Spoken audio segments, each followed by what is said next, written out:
آج ہم پڑھیں گے کہ اللہ کے رسول صلی اللہ علیہ وسلم نے فرمایا ان اللہ یحب العطاس و یکرہ التصاؤب، کہ اللہ رب العالمین چھینک کو پسند کرتا ہے اور جمائی کو ناپسند کرتا ہے۔ تو اللہ کے رسول نے فرمایا فَإِذَا عَطَسَ أَحَدُكُمْ، جب تم میں سے کسی ایک کو چھینک آئے تو وہ کیا کہے، وہ حمید اللہ تعالیٰ کے لیے حمد کہے، الحمدللہ کہے۔ یہ مسلمان کے اوپر حق ہے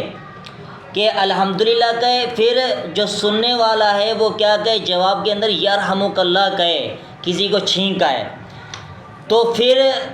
جس کو چھینک آ رہی ہے پھر اس کو یرحمک اللہ کہنے والے کو جواب دے یہدیکم اللہ و یصلح بالکم، اللہ تعالیٰ تمہیں ہدایت دے اور تمہارے معاملات کو درست فرمائے۔ تو یہ اللہ کے رسول صلی اللہ علیہ وسلم نے طریقہ سکھایا ہے، جس کو چھینک آئے وہ الحمدللہ کہے، سننے والا پھر اس کو یرحمک اللہ کہے، پھر جس کو چھینک آئی ہے پھر اس کو وہ جواب دے یہدیکم اللہ و یصلح بالکم۔ اسی طرح اللہ کے رسول نے فرمایا کہ جس کو چھینک آئے تو وہ کیا کرے، اپنے منہ کے اوپر ہاتھ دے دے، اپنے منہ کے اوپر ہاتھ دے دے۔ اللہ کے رسول صلی اللہ علیہ وسلم کو چھینک آ جائی کرتی تھی تو اللہ کے رسول منہ کے اوپر ہاتھ دیتے تھے یا کپڑا دے دیتے تھے، کیونکہ انسان کی کنڈیشن ایسی ہوتی ہے منہ سے جو ہے کچھ لعاب نکل سکتے ہیں یا کچھ جو منہ کے اندر ہے یا ناک کے اندر ہے وہ باہر نکل سکتا ہے، کسی کے کپڑے گندے ہو سکتے ہیں۔ اس وجہ سے اللہ کے رسول نے فرمایا منہ کے اوپر ہاتھ دے دینا چاہیے یا کپڑا دے دینا چاہیے، تاکہ کسی اور بھائی کو ہماری چھینک سے تکلیف نہ ہو اور اس میں آواز بھی کم ہو جائے گی۔ تو چھینک کے یہ اصول اللہ کے رسول نے ہمیں بتائیں۔ اسی طرح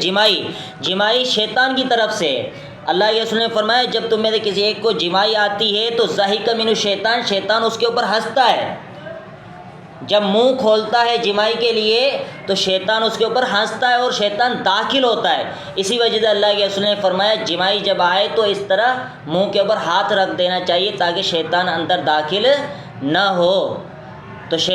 جمائی جو ہے یہ اللہ رب العالمین کو پسند نہیں ہے، لیکن چھینک اللہ کو پسند ہے، اس پر ہمیں حمد کرنی چاہیے، اللہ کی تعریف بیان کرنی چاہیے۔ اسی طرح اگر کسی کو چھینک بار بار آ رہی ہے پھر کیا کرنا ہے، تو اللہ کے رسول نے فرمایا اگر کسی کو زکام ہے بار بار چھینک آ رہی ہے تو اس کو 1 2 3 مرتبہ تک آپ جواب دے سکتے ہیں، پھر آپ کہہ دیں اس کو کہ آپ کو زکام ہے، تو اس لیے جو ہے اگر وہ الحمدللہ کہہ رہا ہے تو اس کو جواب دینے کی ضرورت نہیں ہے، 3 دفعہ تک آپ جواب دے سکتے ہیں، اس کے علاوہ جو ہے آپ جواب نہ دیں تو کوئی حرج نہیں۔ اسی طرح اگر کسی کو زکام ہے آپ 1 مرتبہ بھی جواب دیں، دوسرے مرتبہ بھی آپ کہہ سکتے ہیں کہ آپ کو زکام ہے، ٹھیک ہے، آپ جو ہے اللہ تعالیٰ آپ کو شفا کاملہ عاجلہ عطا فرمائے، آپ اس کو دعا دے دیا کریں۔ اب کیونکہ وہ بار بار چھینکے گا زکام کی وجہ سے یا کسی کو وہ بیماری لاحق ہو چکی ہے تو وہ چھینک رہا ہے بار بار، تو اس کو دعا دے دیں، آپ کو جو ہے اب یرحمک اللہ کہنے کی ضرورت نہیں ہے۔